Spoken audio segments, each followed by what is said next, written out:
this is Charles with IGN. I'm here with Nick Colin. How you doing? And we are showing off the Barbarian class here. We've been playing in the Diablo beta since it launched, well, the closed beta since we got access to it earlier this week, and trying out all the various classes. And this is the in-close melee class you see me playing around with here. And I went to this specific area just because there are zombies around, and with the Barbarian's bash ability, you actually see some of the cool death animations. Not that one.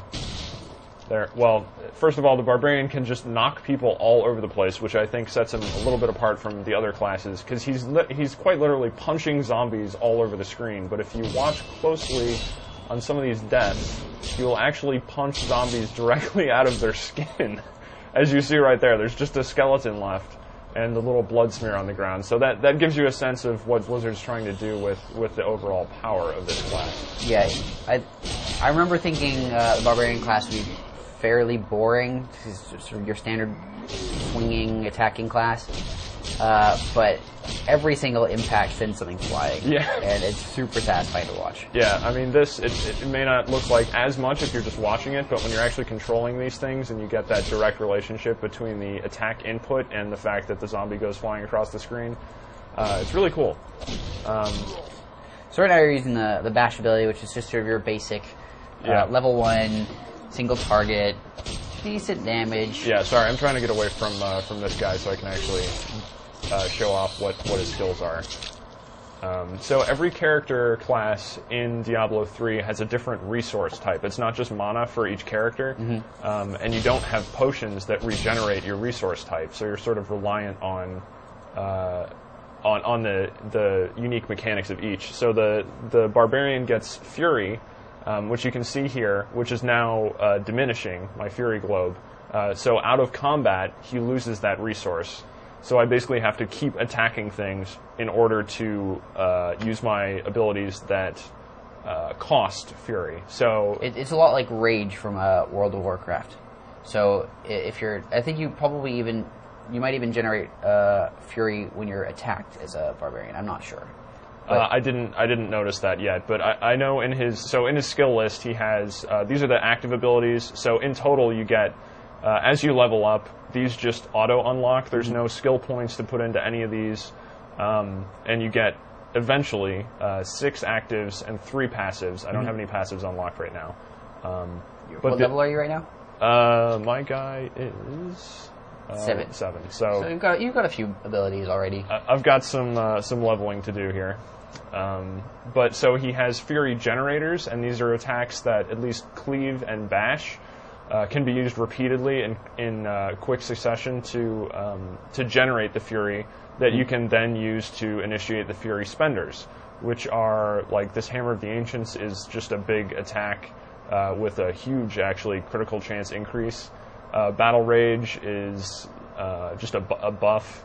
Weapon Throw is pretty cool. It does what you would expect it to do. Do you throw your weapon by any chance? Well, actually you do. Wow. What? That's amazing. I can't believe you just guessed that. And then Ignore Pain down here reduces damage. Threatening Shout reduces damage done by enemies that are in range. So I am going to stick with Bash, and then another attack here, which is Leap Attack. Leap Attack is also a Fury generator, so it's a good thing to open a battle with, so I'm just going to do it on that guy. There, he's dead. But you'll notice Leap Attack has a cooldown period, so you can't spam it like I can Bash. Like if I go in here, I can just, this is me using Bash, and that one blew the zombie up. And in large groups, it's good to switch over to Cleave. You'll also notice I can switch out skills whenever I want. There's no limitation on this, so you're not locked into a particular skill build in Diablo 3, which I think is really cool. Definitely a lot more freedom to the system. Bash and Cleave, they both are capable of basically replacing your auto attack, right? That's sort of their purpose. Yeah, I mean, I don't see any point in doing anything other than these attacks. Yeah, and they generate your Fury, to deal better damage than your attack, and they look cooler. And eventually I will, well, right now I can just do that, and that was a Fury Spender. That was Hammer of the Ancients, which I can use as long as I have enough Fury for it, and the cooldown is off. Oops, and I totally missed on that one. That is my fault. So in terms of other, let me switch in a different Fury spender here. I can put in weapon throw. The buffs aren't very exciting to look at, so I'm not really gonna go on that. Oh, here we go. There's a huge group of zombies. So I'm just gonna build up some Fury here by slicing a bunch of these guys into pieces, and then run back. And I don't have enough Fury yet. Okay, now I do. You couldn't really see it.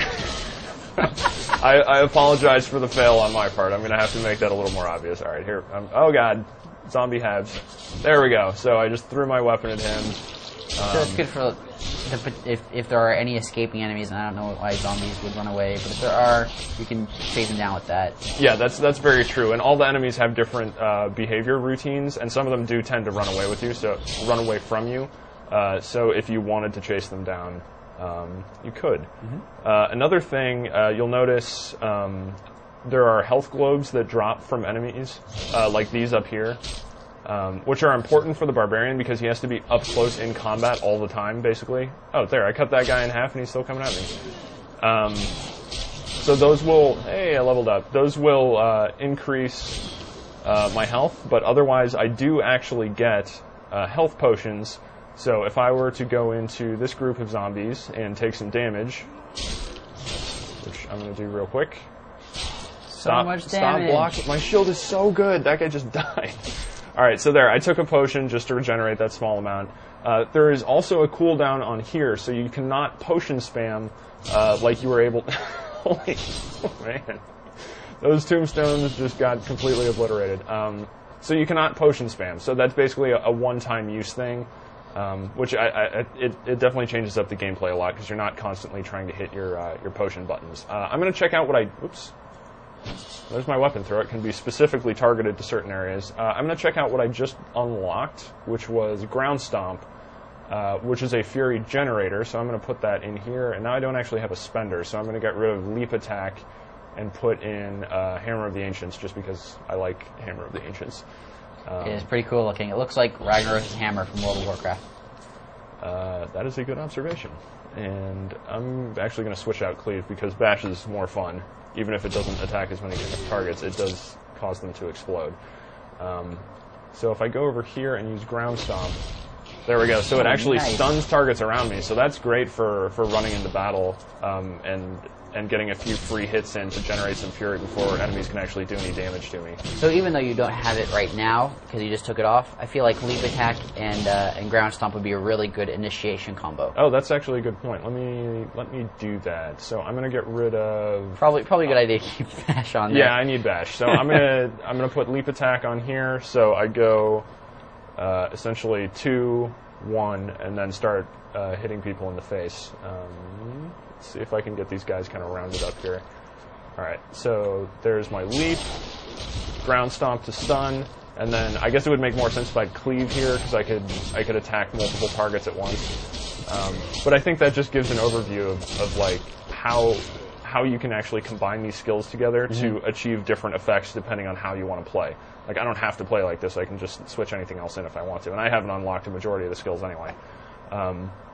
And then, of course, each of these skills can be tweaked further through the runestone system. There's 5 runestones altogether, and each one has a different effect on each skill, making each skill basically 5 different skills depending on your runestone. Yeah, and it seems like you can look at this if you go to the talent calculator page on Blizzard's site. They list, I believe they list what all the runestone effects are. We also have a video of us messing around with the talent calculator just so you get some idea of how it works. Yeah. So you can check that out. Yeah, that is on IGN.com, that video, on the Diablo 3 page on the site.